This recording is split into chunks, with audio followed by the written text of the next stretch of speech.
بسم اللہ الرحمن الرحیم۔ کدو کی بہتر پیداوار حاصل کرنے کے لیے ہم نے ایک لکڑیوں کا ڈھانچہ بنایا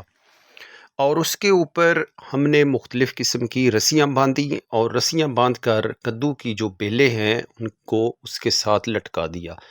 ایسا کرنے سے کدو جو ہے وہ بہتر پیداوار دیتے ہیں،